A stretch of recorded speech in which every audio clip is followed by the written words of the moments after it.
In Deutschland sind wir ja ganz gut sozial abgesichert. In den USA ist eher so good luck. Aber warum genau gibt es denn in den USA wenig soziale Sicherungssysteme und warum finden wir Deutschen das so schockierend? Darum geht's heute. Wenn ich von sozialer Sicherung rede, dann meine ich natürlich die gesetzliche Krankenversicherung für alle, die Rentenversicherung, die Pflegeversicherung, die Arbeitslosenversicherung, Hartz IV oder Bürgergeld. In Deutschland alles Standard. Wenn dir was passiert, du fällst nicht sofort in ein Nichts.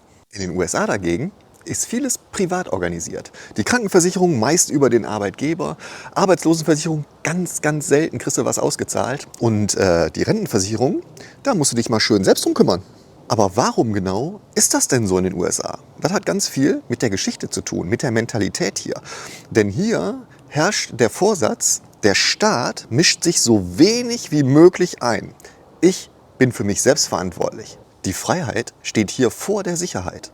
Viele Amerikaner verbinden große Sozialprogramme wie in Deutschland mit Big Government, hohen Steuern und sehr viel Freiheitseinschränkungen. Und darum sagen die meisten hier, ich will lieber weniger steuern und dafür aber mich selbst absichern und selbst entscheiden, wie ich mich absichere.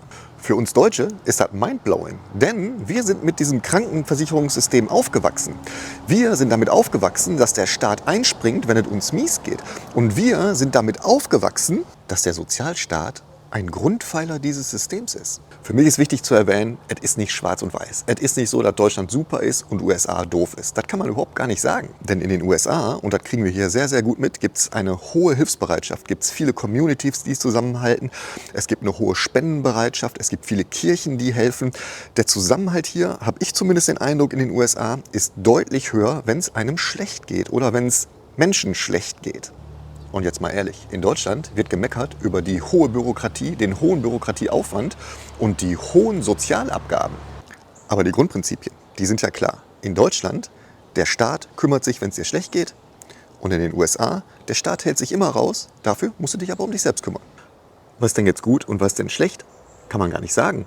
Kommt ja auf die Mentalität. Was genau ist denn jetzt gut? Und welches System ist das ideale System? Ich bin der Meinung, es gibt kein ideales System. Alles hat Schattenseiten, alles hat sonnige Seiten. Schreibt mal in die Kommentare.